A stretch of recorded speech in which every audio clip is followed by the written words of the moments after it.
Hey guys, once again welcome you to the online classes conducted by your school। प्यारे विद्यार्थियों, pronoun का topic हमने अच्छे से क्लियर कर लिया है और आज हम इसको समरी आप करते हैं। इसकी डिटेल्स आपने पहले से समझ ली हैं।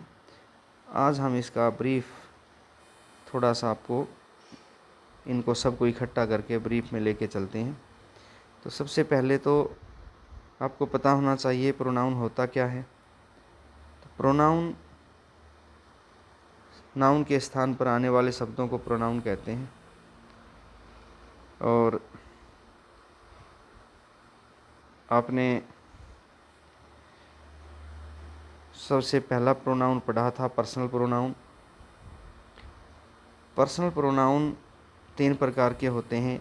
सब्जेक्टिव प्रोनाउन, वो प्रोनाउन जो सब्जेक्ट के स्थान पर यूज हों, जैसे I, you, he, she, it, we, they, ये पर्सनल प्रोनाउन है और ये सब्जेक्ट की जगह इस्तेमाल होते हैं। दूसरा पर्सनल प्रोनाउन होता है जो ऑब्जेक्ट के स्थान पर इस्तेमाल होता हो। जैसे हम कहें आई हेट यू, तो आई पर्सनल प्रोनाउन है, वो सब्जेक्ट की जगह हुआ है, और हेट यू, यू जो है वो ऑब्जेक्ट के स्थान पर इस्तेमाल हुआ है। और तीसरा जो प्रोनाउन है वो है हमारा पजेसिव प्रोनाउन, जो किसी वस्तु पर अपना पोजेशन, अपना अधिकार प्रकट करता है। A possessive pronoun is a pronoun that is use to indicate possession और ओनरशिप, अपना मालिकाना हक दिखाता है। जैसे दिस इज़ माई पेन, ये जो माई है ये क्या है, पॉजेसिव प्रोनाउन है। नॉट यूअर पेन, यूअर भी पॉजेसिव है। या this pen is mine not yours, तो ये जो माई है, यूअर है, माइन है, यूअर्स है, ये ओनरशिप दिखा रहे हैं, इसलिए इनको पॉजेसिव प्रोनाउन कहते हैं।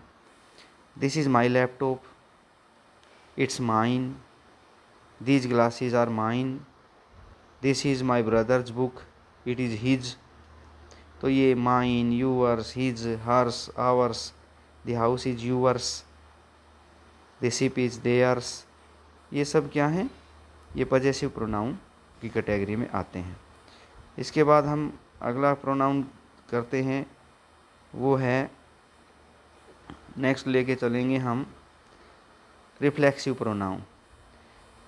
जो रिफ्लेक्सिव प्रोनाउन है, the reflexive pronoun is a pronoun that reflects the actions of a verb of the subject in a sentence.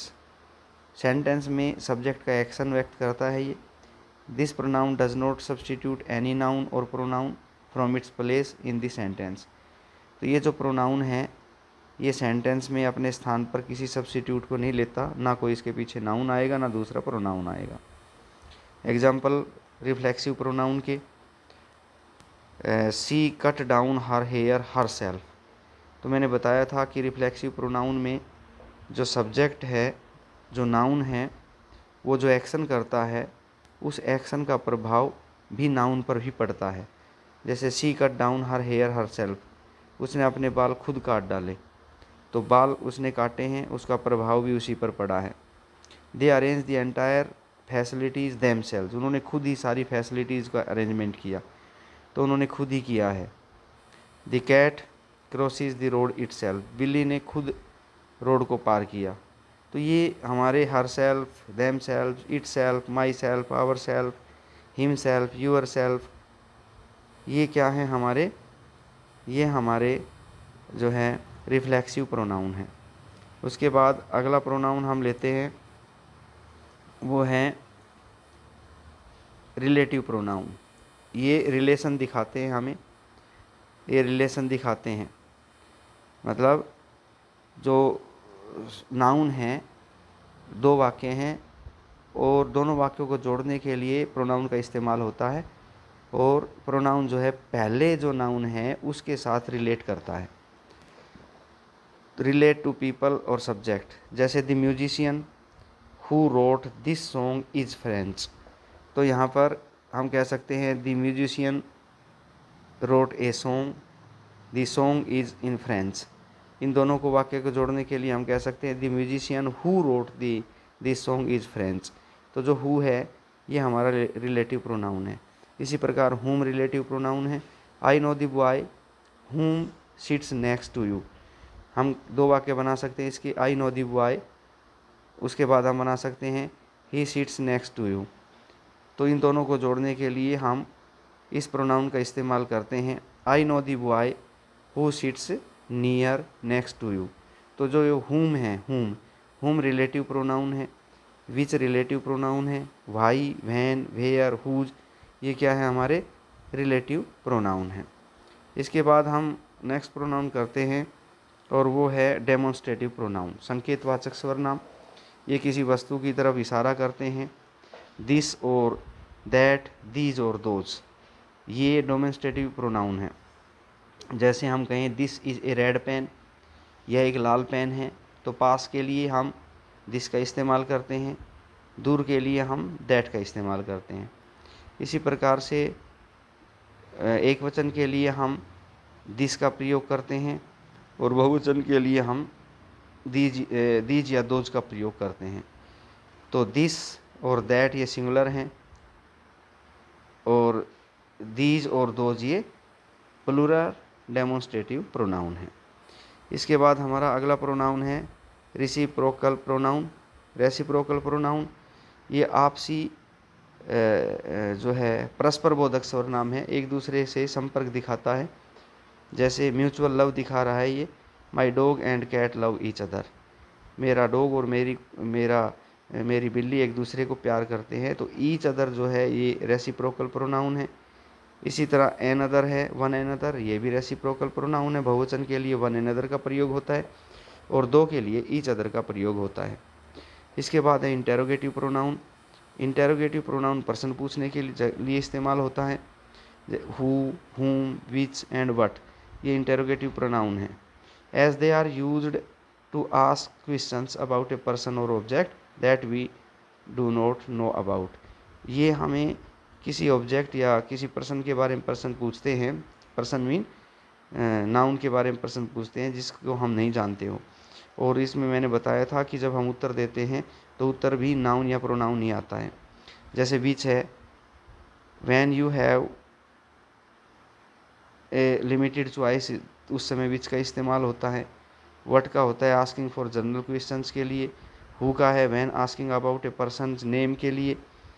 और हुम का प्रयोग है use when asking about a person और नेम के लिए।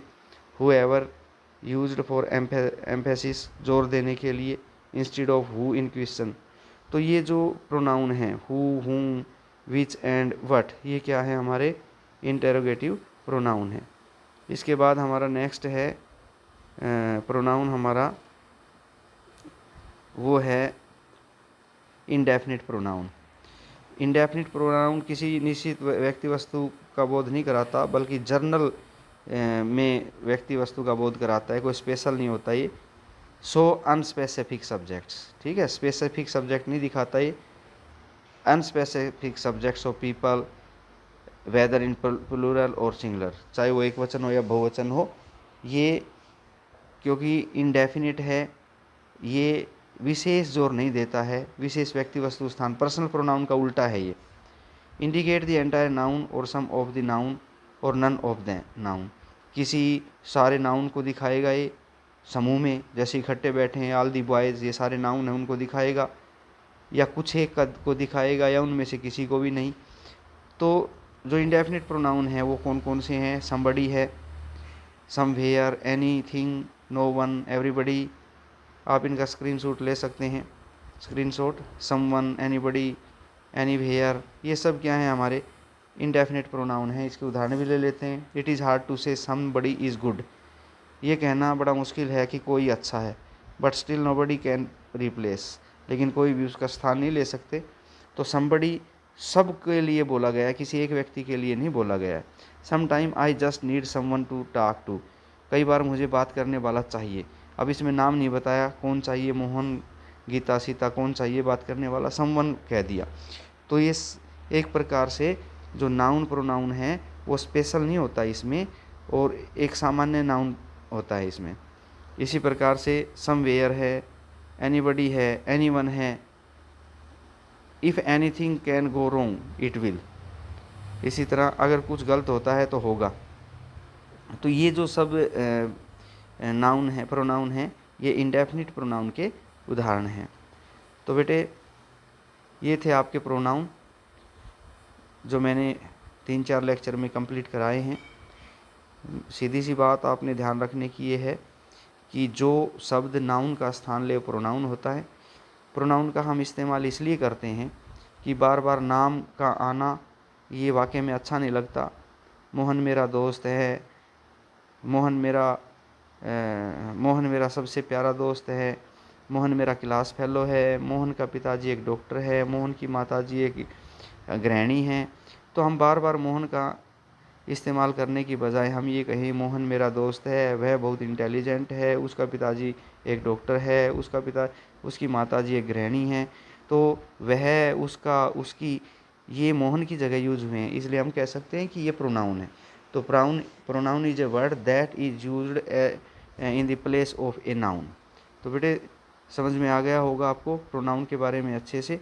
फिर से वीडियो को आप सारे जो भी मैंने वीडियो भेजे हैं उनको दोबारा से भी देख सकते हैं। अगर समझ में ना आया हो तो दोबारा से देख करके अच्छे से समझ सकते हो। और इनके कुछ उदाहरण अपनी हेल्प बुक से आप कर सकते हैं, अपनी किताब से कर सकते हैं। ये कुछ वाक्य, क्योंकि वाक्यों में नाउन और प्रोनाउन सभी वाक्यों में होते हैं, तो आपने ये देखना है कि ये कौन सा नाउन है, ये कौन सा प्रोनाउन है, ये कौन सा प्रोनाउन है। इस प्रकार से आप प्रैक्टिस कर सकते हैं। ओके बेटे, बाय।